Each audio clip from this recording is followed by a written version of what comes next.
بسم اللہ الرحمن الرحیم۔ سفید کبوتر کا ایک ایسا واقعہ جس کو سن کر آپ کی آنکھوں میں آنسو آ جائیں گے۔ کبوتر کو لوگ بہت ہی محبت سے پالتے ہیں۔ آج کا واقعہ سننے کے بعد آپ کبوتر سے بے انتہا محبت کرنے لگیں گے۔ یہ واقعہ ہے ایک کبوتر اور حضرت امام حسین علیہ السلام کا۔ 61 ہجری 10 محرم کے دن کربلا میں حضرت امام حسین علیہ السلام کا سر مبارک آپ کے بدن سے جدا کر دیا گیا جب پیارے نبی محمد صلی اللہ علیہ وآلہ وسلم کی شہزادیوں کو قید کر لیا گیا۔ امام حسین علیہ السلام کے غم میں آسمان بھی برس برس کے رو رہا تھا۔ 10 محرم کو ایک سفید کبوتر کربلا کے میدان سے گزر رہا تھا۔ کبوتر نے دیکھا کہ کربلا کی تپتی ہوئی زمین پر رسول کے نواسے کا جسم مبارک تنہا پڑا ہے۔ وہ کبوتر چیختا ہوا آسمان سے نیچے اتر آیا اور دوسرے پرندوں سے کہنے لگا کہ قیامت آ گئی اور پیارے نبی محمد صلی اللہ علیہ وآلہ وسلم کے نواسے کو کربلا میں شہید کر دیا گیا۔ رسول اللہ کا خاندان کربلا میں بکھر گیا ہے۔ یوں کبوتر کربلا میں آ کر پھرنے لگے اور امام حسین علیہ السلام کے غم میں رونے لگے، اور اس کبوتر نے اپنے آپ کو حضرت امام حسین علیہ السلام کے خون سے اپنے آپ کو تر کر لیا اور واپس اڑ گیا۔ پھر وہ کبوتر اڑتا ہوا مدینہ شریف جا پہنچا اور طواف کی طرح پیارے نبی محمد صلی اللہ علیہ وآلہ وسلم کے روضے کے ارد گرد چکر کاٹنے لگا۔ اس کبوتر کے پروں سے خون کے قطرے ٹپک رہے تھے۔ مدینے کے لوگوں نے جب اس کبوتر کا حال دیکھا تو حیران پریشان ہو گئے۔ اس کے بعد جب ان لوگوں کو معلوم ہوا کہ کربلا میں حضرت امام حسین علیہ السلام کو شہید کر دیا گیا ہے، تو پھر معلوم ہوا کہ سفید کبوتر پیارے نبی رسول اللہ کے روضے پر کیوں آیا تھا۔ کبوتر یہ پیغام دینے کے لیے آیا تھا کہ رسول کے نواسے کو بے دردی سے شہید کر دیا گیا ہے۔ اس لیے بزرگوں نے ارشاد فرمایا ہے کہ دنیا میں جو سفید رنگ کا کبوتر ہے وہ اسی کبوتر کی نسل میں سے ہے۔ اس اللہ تبارک و تعالی نے ان کبوتروں میں اتنی شفا اور برکت رکھی ہے۔ تاریخ میں لکھا ہے کہ مدینے میں ایک گاؤں میں سیام نام کا یہودی تھا۔ اس کی ایک بیٹی تھی جو بہت ہی خوبصورت تھی۔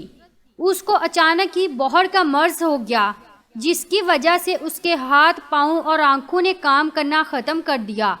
وہ لڑکی نابینا ہو گئی۔ اس لڑکی کو دیکھ کر اس کے رشتہ دار اور محلے کے لوگ اس سے شدید نفرت کرنے لگے۔ لوگ باتیں کرنے لگے کہ کہیں یہ مرض ہمیں نہ لگ جائے۔ وہ یہودی اپنی بیٹی کو لے کر اس شہر سے دور چلا گیا۔ ایک باغ میں جا کر اس نے اپنی رہائش کر لی۔ وہ یہودی سارا دن شہر میں کام کرتا اور واپس شام میں اپنی بیٹی کے پاس آ جاتا۔ ایک دن ایسا ہوا کہ وہ یہودی اپنے کام میں اتنا مصروف ہو گیا کہ وہ شام میں اپنی بیٹی کے پاس نہ آ سکا۔ لڑکی پریشان ہو گئی کہ اتنا وقت ہو گیا ہے اور میرے والد ابھی تک نہیں آئے۔ وہ اپنے والد کو ڈھونڈتی ہوئی ایک درخت کے نیچے جا پہنچی۔ لڑکی نے محسوس کیا کہ اس کے آس پاس ایک پرندے کی چیخ بھری آواز آ رہی ہے۔ اس کی آواز میں اتنا درد تھا کہ وہ لڑکی اس آواز کو سنتے ہوئے اور آواز کا پیچھا کرتے ہوئے گھسیٹتے گھسیٹتے اس درخت کے نیچے جا پہنچی۔ حالانکہ وہ لڑکی دیکھ نہیں سکتی تھی، لیکن اس لڑکی نے اپنا سر اٹھایا اور درخت کے اوپر دیکھا۔ وہاں پر ایک سفید کبوتر بیٹھا تھا جس کے پروں سے خون کا قطرہ گرا اور لڑکی کی آنکھ پر جا گرا۔ اس خون کے قطرے کا گرنا تھا کہ امام حسین علیہ السلام کے خون کی برکت سے اس لڑکی کی آنکھوں کی روشنی واپس آ گئی۔ وہ لڑکی اپنی ایک آنکھ سے دیکھنے لگی، ایک اور خون کا قطرہ اس کی دوسری آنکھ میں بھی گر پڑا۔ خون کی برکت سے لڑکی دونوں آنکھوں سے دیکھنے لگی۔ لڑکی بہت ہی خوش ہو گئی اور ساتھ میں حیران بھی ہو گئی۔ جب لڑکی نے اوپر درخت پہ دیکھا تو ایک کبوتر خون سے لتھڑا ہوا تھا، بلکہ کچھ اور قطرے لڑکی کے جسم کے اوپر بھی گر گئے۔ ان قطروں کو اس لڑکی نے اپنے جسم کے اوپر مل لیا اور اس کا پورا جسم ٹھیک ہو گیا۔ امام حسین علیہ السلام کے خون کی برکت سے لڑکی کو شفا مل گئی۔ اس خون میں اتنی شفا تھی کہ لڑکی پہلے سے بھی حسین ہو گئی۔ لڑکی خوش ہو کر اٹھی اور باغ سے باہر اپنے باپ کی تلاش میں نکلی۔ جیسے ہی باہر آئی تو سامنے اس کا والد تھا۔ اس کے والد نے اس لڑکی سے پوچھا کہ بیٹی تم کون ہو؟ یہاں میری ایک بیٹی رہتی ہے، جس جگہ میں اس کو چھوڑ کر گیا تھا وہ موجود نہیں ہے، کیا تمہیں پتہ ہے کہ میری بیٹی کہاں ہے؟ لڑکی خوش ہو کر رو کر بولی، اے بابا میں ہی آپ کی بیمار بیٹی ہوں اور اب میں صحت یاب ہو گئی ہوں۔ یہودی یہ سن کر اتنا خوش ہوا کہ اس کی آنکھوں میں آنسو آ گئے۔ خوشی سے اپنی بیٹی کو گلے لگایا اور بولا، اے بیٹی تجھے اپنی آنکھوں سے دیکھنے کیسے لگ گیا؟ اس کی بیٹی نے اس کو پورا واقعہ سنایا۔ لڑکی اپنے باپ کو اس درخت کے نیچے لے گئی۔ یہودی نے کبوتر سے کہا، اے خوبصورت پرندے، تیری اس دردناک آواز کے پیچھے وجہ کیا ہے؟ اور تیرے پروں سے یہ مبارک خون کس کا ہے جس خون میں اتنی شفا ہے؟ کبوتر نے جواب دیا کہ خون محمد صلی اللہ علیہ وآلہ وسلم کے نواسے امام حسین علیہ السلام کا ہے، جس کو ظالموں نے کربلا میں شہید کر دیا۔ یہ اسی خون کی برکت ہے۔ یہودی یہ سن کر اسی جگہ پر مسلمان ہو گیا۔